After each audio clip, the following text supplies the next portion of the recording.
آج کے واقعہ کا موضوع بہت ہی عظیم شخصیت ہے جن کا نام حضرت لقمان اور ان کے ساتھ ایک حبشی غلام اور 3 فاحشہ عورتوں کا ہے۔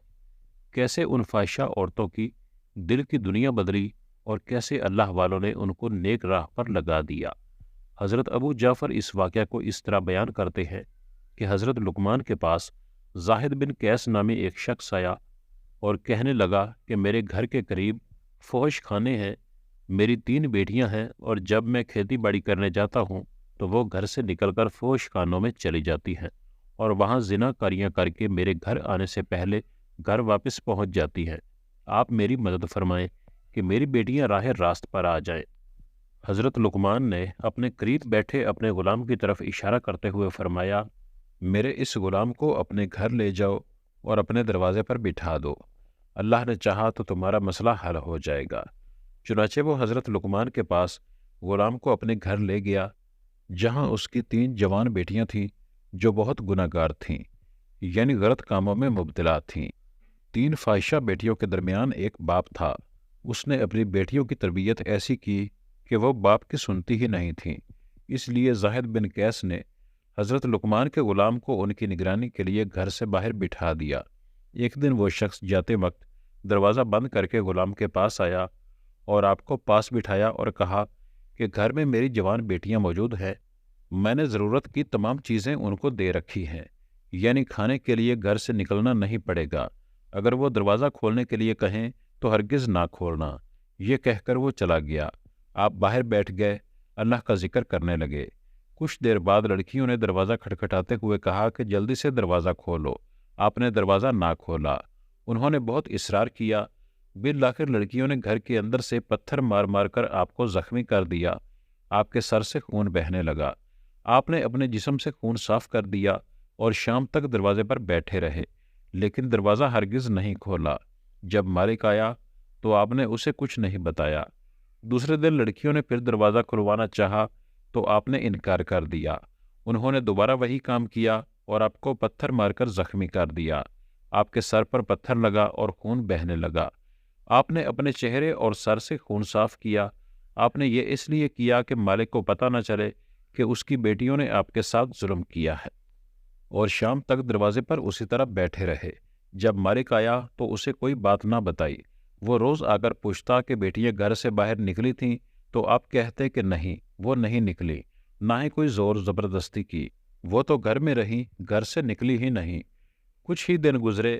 ایک دن تیسری لڑکی نے کہا کہ اللہ کی قسم، اس غلام کی کیا شان ہے کہ مجھ سے بہت زیادہ اللہ کا اطاعت گزار ہے، نہ اس نے ہمارے باپ سے ہماری شکایت کی اور نہ ہی یہ کہا کہ ہم گھر سے باہر نکلنے کے لیے اس کو کہتے ہیں، اور ہم اس کو مارتے ہیں اور اسے زخمی کر دیتے ہیں۔ یہ تو اللہ کا کتنا نیک بندہ ہے، اس کو دیکھ کر میرے دل کی دنیا بدل گئی۔ سچ میں تو بہت نافرمان ہوں، یہ تو بہت اطاعت گزار ہے، اللہ کا نیک بندہ ہے، اللہ کی قسم میں اب ضرور توبہ کروں گی۔ یہ کہہ کر اس نے توبہ کر لی اور اپنے گناہوں پر توبہ کی تو دوسری بہن نے دیکھا کہ میری بہن اس غلام کی وجہ سے توبہ کر رہی ہے، کیا شان ہے، میری بہن کتنی اچھی اور میں کتنی نافرمان ہوں، اللہ کی اطاعت کرنے والی نہیں ہوں۔ اب تک گناہوں میں مبتلا تھی، فحشہ والی زندگی گزار رہی تھی، غلط کام کر رہی تھی، اب میں بھی توبہ کرتی ہوں اور اللہ کو راضی کرتی ہوں۔ یہ کہہ کر اس نے توبہ کر لی۔ یہ دیکھ کر تیسری بہن نے کہا کہ میری دونوں بہنوں اور اس غلام کی کیا شان ہے، یہ کتنے اچھے ہیں، میری بہنوں نے اسے دیکھ کر توبہ کی اور اللہ نے انہیں معاف کر دیا ہے، یہ اللہ کے عبادت گزار بن گئے ہیں، کیوں نہ میں بھی ان کی طرح اپنے گناہوں کی معافی مانگ لوں۔ اس نے بھی دیکھا دیکھی اپنے گناہوں کی معافی مانگ لی اور سچے دل سے توبہ کر لی۔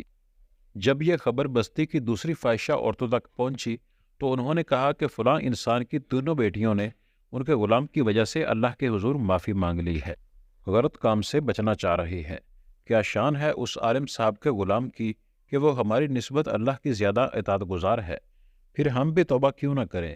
یہ کہہ کر انہوں نے اپنے تمام پچھلے گناہوں کی معافی مانگ لی اور توبہ کر لی اور عبادت گزار ریاضت میں اعلیٰ مقام حاصل کر لیا۔ 3 بیٹیوں کا باپ آخر حضرت لقمان کے پاس کیوں آیا تھا؟ کیوں ان کے غلام کو اپنے گھر لے گیا؟ کیونکہ وہ جانتا تھا کہ وہ اللہ کے نیک بندے ہیں۔ اللہ کے نیک بندوں کی صحبت میں ایک بد کردار فاحشہ عورت بھی نیک بن سکتی ہے، اللہ کی ولی بن سکتی ہے۔ اسے یقین تھا کہ میری بیٹیاں مجھ سے تو نہیں سدھریں گی، میری پیٹھ پیچھے گناہ کرتی رہیں گی، لیکن اللہ اس کے نیک بندے کی نظر سے وہ بدل جائیں گی۔ صرف کچھ دنوں میں اس کی بیٹیوں کا حال یہ ہوا کہ وہ اتنی نیک اور عبادت گزار بنی کہ ان کی وجہ سے پوری بستی کی فاحشہ عورتیں بھی گناہوں سے توبہ کر کے عبادت گزار بن گئیں، اور اللہ نے انہیں اعلیٰ مقام عطا کر دیا۔ حضرت لقمان کی بعض نصیحتوں کا ذکر قرآن مجید میں بڑی عظمت اور شان کے ساتھ بیان کیا گیا ہے، اور انہی کے نام پر قرآن کی ایک سورہ کا نام سورہ لقمان ہے۔ کون سی چیز تھی جس نے ان بہنوں کو اللہ کی طرف متوجہ کیا؟ حضرت لقمان فرماتے ہیں کہ میں نے اپنی زندگی کے 300 سال مختلف دورانیوں سے لوگوں کا علاج کیا، مگر اس طویل تجربے کے بعد میں نے دیکھا کہ انسان کے لیے سب سے بہترین دوا محبت اور عزت ہے۔ کسی نے پوچھا کہ اگر ایسا کرنے سے آرام نہ ملے تو آپ مسکرائے اور بولے، دوا کی مقدار بڑھا دو۔ ان تینوں بہنوں کی عزت تھی، ان کو سب بدکردار سمجھتے تھے۔ ان کے باپ نے ان پر سختی کی، ان کو کمرے میں بند کر کے ان کے لیے چوکی دار بٹھا دیا، لیکن آپ نے ان کو صرف عزت دے کر ان کا چرچا نہیں کیا، ان کو بدنام نہیں کیا۔ اس طرح اللہ گناہ گاروں کے دلوں کو بھی بدل دیتا ہے۔ کون کس طرح کا انسان ہے اللہ بہتر جانتا ہے، اور کس نیک بندے کی وجہ سے کسی کا دل بدل جائے اور وہ اپنے گناہوں سے توبہ کر لے، تو ایک اچھے انسان کی نیکی اور ان کے خاص عمل کی وجہ سے خاموش رہے اور شکایت نہیں کی۔ محبت اور عزت دی۔ محبت بیٹیوں کی طرح اور عزت جس طرح معاشرے میں ہونی چاہیے، ایک دوسرے سے محبت کریں اور ایک دوسرے کو دل سے عزت کریں، اس سے آپ کسی کا بھی دل جیت سکتے ہیں۔ اللہ پاک ہم سب پر اپنا رحم فرمائے۔ ناظرین، ویڈیو کو لائک اور چینل کو سبسکرائب کر دیں۔ ملتے ہیں اگلی ویڈیو میں۔ اللہ حافظ۔